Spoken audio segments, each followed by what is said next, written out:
many of you may have seen the documentary series that featured this little creature who was found in the Atacama desert of Chile in 2003 and by a treasure hunter.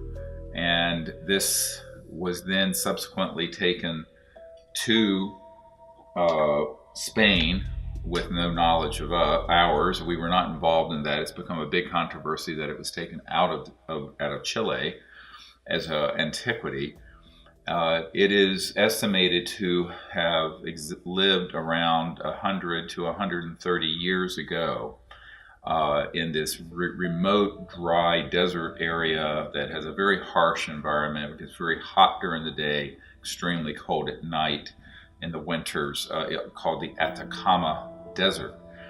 And when I first saw it was in 2009. I was in near Barcelona doing a presentation to about 2,000 people, and someone came up to me and said, there's a man here who very much needs to speak to you. And I was shown a photograph of this being. I immediately knew that it was something unusual, and we met. I investigated it. I held it personally. It fits in my hand. It's 6 inches long. So I have big hands. Nevertheless, it fit in the palm of my hand. And I was frankly rather astonished. Being a medical doctor, I'm an emergency and trauma doctor. I've seen virtually every kind of human, and I've delivered a couple of hundred infants. And to see something this small that was so perfect and yet did not look human, certainly got my curiosity going. But we really weren't given access to it medically until about 2012. And in September 2012, I'm the principal investigator on this project who went over there, and with some assistance, we got some CAT scans, x-rays, which we will also show you. Well, we can't show we can't show those here, but we have them on our website at seriousdisclosure.com. So if you want to see those, you just go to seriousdisclosure.com and look under the evidence part, and you'll see there's a whole section of the CAT scans and x-rays and photographs of this little being. So you can look at those as we're speaking today. What happened is that we wanted to get some studies on the DNA, so we clipped the anterior right lateral ribs, which, by the way, this little being has 10 ribs instead of 12, which is unusual. It has 4 skull bones instead of 6 like humans have. All kinds of anomalies with the skeletal structure. Just so you know, it also has some fascia or connective tissue that had dried out. It was very desiccated. And it had dried out, but you could still see where there was some connective tissue, a cartilaginous type material. In the skull, we were able to extract some of the meninges, the lining of the brain, and what have you. There's no question it's an actual organism that had lived out in the desert at some point. And we simply didn't know what it was. Now, for the record, because it's been misrepresented in the New York Times in the last week, on March 22nd, this fraudulent report came out, and I'll get to that in a moment. But it's been misrepresented that we were calling it an alien. If you go through everything that's in the Sirius documentary and everything that I have ever written and said, and we have a YouTube video presentation on this that's had 1 million views already, I never called it an alien or an ET. I said it's unusual and we do not know what it is, and we need to have it investigated independently and thoroughly. Well, around this time, a man named Gary Nolan, who is the Harris Chair professor at Stanford University with a PhD, and his focus is immunology and genetics and what have you. And he has dozens of postdocs who work under him. I've been in his lab, reached out, and he had informed me that he had had an ET contact experience personally, that Dr. Nolan had had contact with ETs, and that he was very interested in the subject, and that he would be happy to be sort of an honest broker to do the genetic work on it. Many people in the last week have said, how did you get mixed up with Stanford, which has SRI and all these other entities that are connected to covert government contracting? Didn't you know that they would submarine this? I said, well, I trusted Gary Nolan to do a good job because I felt he was sincere and he had the credentials and he also had the equipment that's very, very specialized to do the genetic studies on this specimen, which we knew was quite unusual. Well, during this time period, but we of course, under forensic sterile field, for example, like you would in the emergency department in a rape kit or a murder case or a stabbing or a shooting, we took the evidence and did it under forensic chain of command. It never came out from our control and possession until it was handed off to Dr. Nolan. And Gary took it then into his lab to do the genetic research. He immediately was very excited about what he found. He found that there was almost 10% of the genetic material not matching to humans. Now, people go, well, what does that mean? A monkey, if you go to your zoo and go look at what a chimpanzee looks like, or a gorilla, they are 98 to 98.5% identical to humans. So this becomes very strange now, because that is a very low percentage of matching. Because I don't know the specifics, but a fruit fly has a large number of their genes the same as humans, et cetera, and so on. A guinea pig has a very large number of genes the same as humans. So for it to be less matching, even if it was 98% matching to a human, this would be very, very unusual.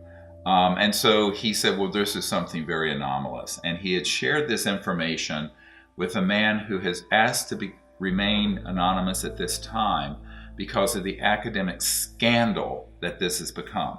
Now, let me be very clear. The man that I am referring to, I have checked his bona fides.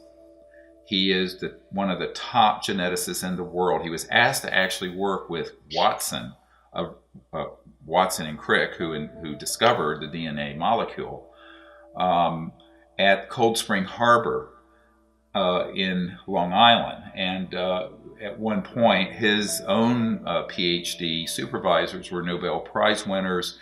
He has a PhD in genetics from Caltech and literally invented the crystallography of DNA and has done pioneering research for decades and is a man of enormous stature in the DNA field. He contacted me this past Sunday morning and said, this is an academic scandal of the first order of magnitude. And just to give you an idea of how far off the paper, which is in this journal, Genome Research. Now, this is one of the most prestigious scientific journals in the world. This paper appeared March 22nd. Now, that is a peer-reviewed journal. Now, what that means in America is that it's supposed to have gone through the review of people competent to examine the data and also to reach any conclusions so that it could be accepted or not accepted. When I spoke to this world-renowned geneticist, he said, first thing out of his mouth was, any peer review of this paper that Nolan had done would have received a 0 ranking, 0 grade, because he did no controls. He did no proper analysis, and it slipped through and got put in this prestigious journal, and now it's been front page news on the New York Times and CNN and BBC and every journal in the world, claiming that this is a deformed human girl that was an aborted fetus, and that it had 7 sudden magical genes never known before that caused the deformity. Now, one of the things he wrote, and this we just received in the last hour from this world-renowned geneticist, and I want to read this. Nolan says that the Chilean mummy has lots of random chance mutations which affected 7 different genes for bone development all at once. If such mutations were really random, as he says, then practically every other gene of similar DNA length would have been mutated, meaning at least 1/4 to 1/2 of the 30,000 genes in the human genome. Quite obviously, if this were the case, then the fertilized embryo would never have been able to divide even once. Even an inherited single gene disorder, one gene mutated out of 30,000, can cause serious developmental problems. Now, this is dispositive. This statement by itself pretty much shows the complete incompetence and error of this report that has now gone all over the world saying the case is closed on this. Now, I think that this should be of great concern, even if you're not interested in the UFO and ET issue. The corruption of scientific research and the creation, of junk, the creation of junk science, which has begun to come out through more and more of these peer-reviewed journals, has become an epidemic. We have a paper talking about this from the New Republic, where it was an overview where it said that 14 of the 14 most important referenced medical papers in recent times were never made their way into peer-reviewed journals and were rejected, while there were all these others that were getting in that were junk science. So there's something very seriously wrong in general. But in this case, the system broke down completely at Cold Spring Harbor, the birthplace of Watson and Crick, where the DNA molecule was first discovered, and for which, of course, they got the Nobel Prize, and their flagship journal, Genome Research.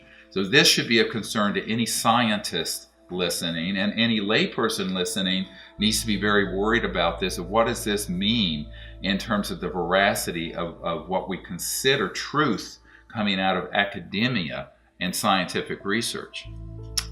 Now, somewhere in that period between October of 2012 and 2013, Nolan before he had even done all the research, did a 180-degree turn, and by the time the Sirius film came out, was said to the public that it was a deformed human.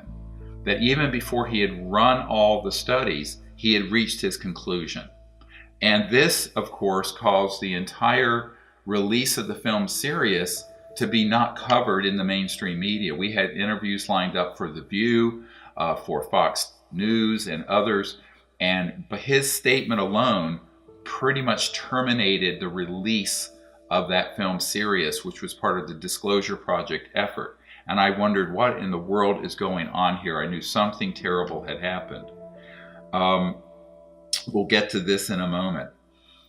So it's also important for people to understand that at the same time that we were researching this, we were getting the clinical data in. Now, what I mean by clinical data is Dr. Ralph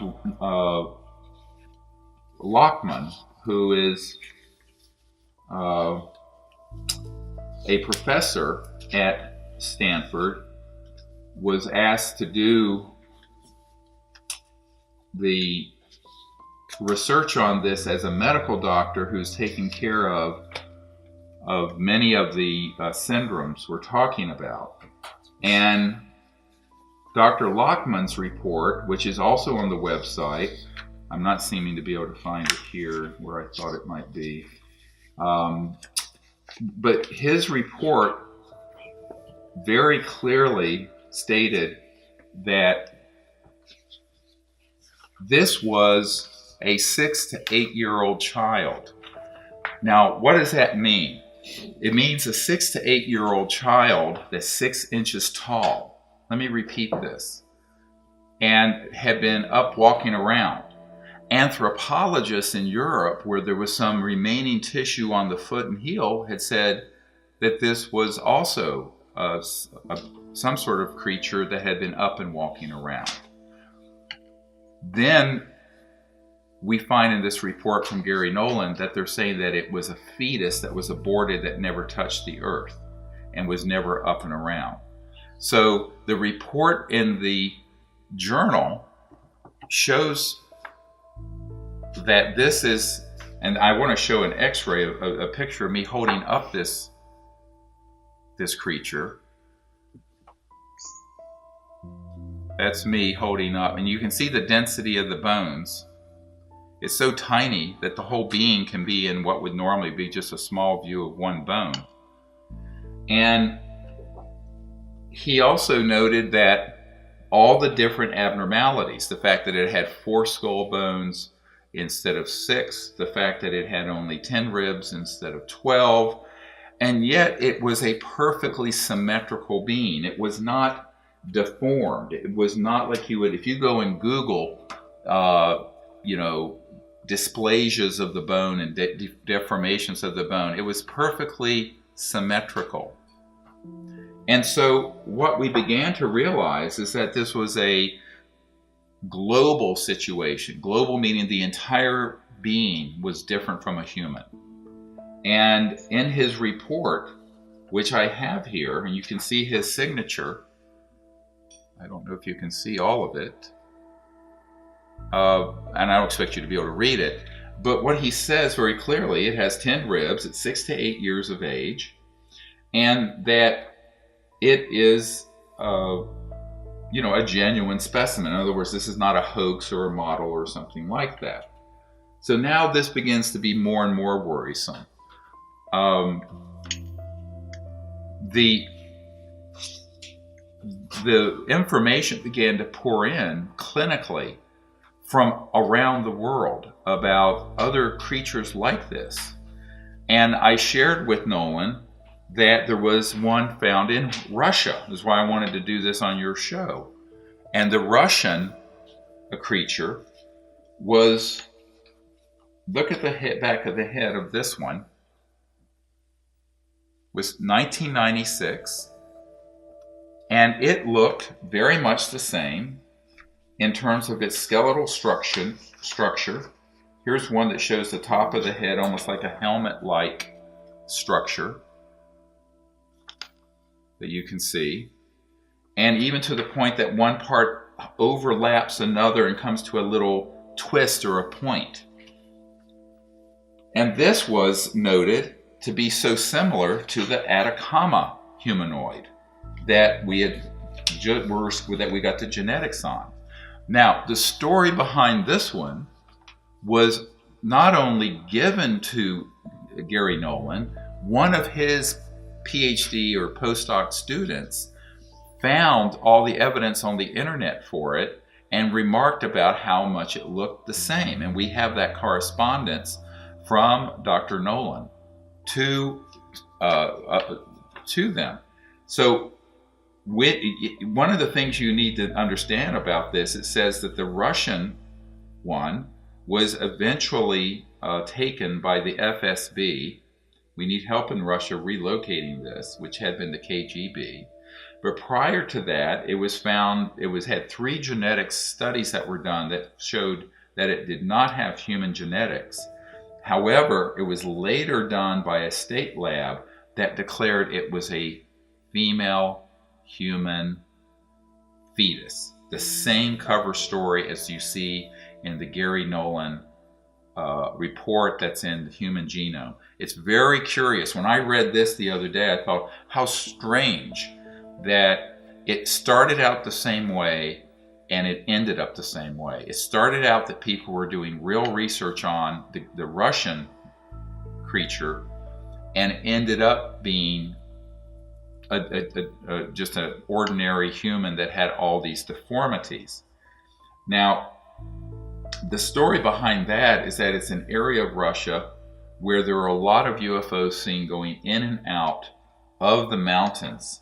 And that area is noted to be a hot spot and has been for centuries of UFOs. Interestingly, where the Atacama humanoid was found, I just got this photograph from the Atacama Desert, is also an area that's noted. I don't know if you can see the photograph or not.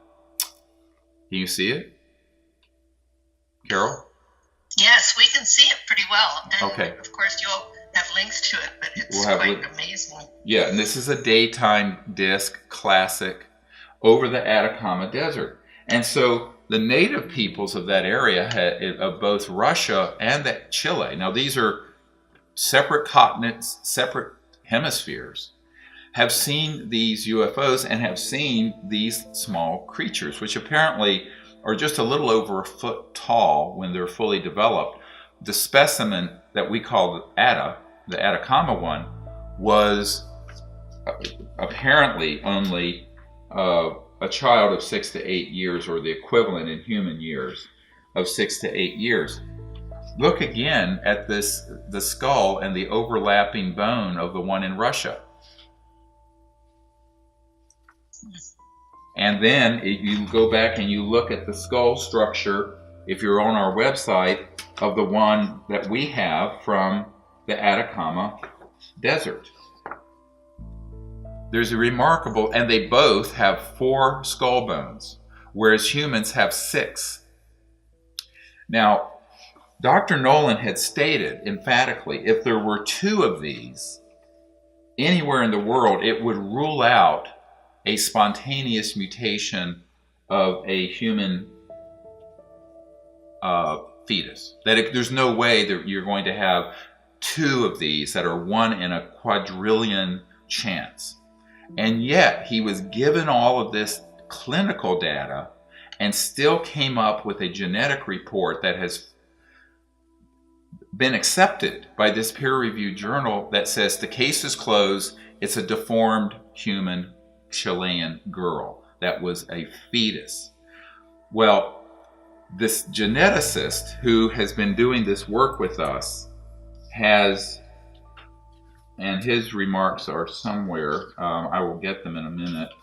The geneticist has stated that and I just want to emphasize some of these points that he made. When he first contacted us, he says, first of all, Nolan's story has changed completely since we first discussed the early results. Then he was ecstatic that he had made one of the big history-making discoveries. And despite his strong interest on that day, after that, we never heard from him again. And he goes on to say, if this were my data, and I did the same analysis, my first conclusion after seeing so many mutations with coding regions, including lots of mutations never before seen in any medical database, this is critical, would be to think most of all that such mutations took place after the mummy died. In other words, they are not mutations, they're damage to the DNA due to the 100 to 500 years of environmental exposure, which is unavoidable. I would venture to say that the vast majority of molecular biologists would consider that as a primary hypothesis. Now, what Nolan and his colleagues did next was quite surprising, to say the least. They chose to interpret all of those many extensive mutations within DNA coding regions as genetically significant to the mummy while it was still alive. If it were a fresh, modern, undamaged sample, this might be reasonable. However, for a sample which has been moderately damaged to the extent described, it is not a plausible hypothesis. Now, what he is saying in this, I'll translate this for you, is that we have a paper from 2005 or 2006 that was published in a peer-reviewed journal about what's called ancient DNA. And just so you know, ancient DNA does not mean a mummy from Egypt from 5,000 years ago. And this is the paper. We have tweeted this out because this is an emergency of the first order of magnitude of scientific problems. And if you look at it, the date, what does the date say? 2005 was when the research was done. It was released in 2006 and published.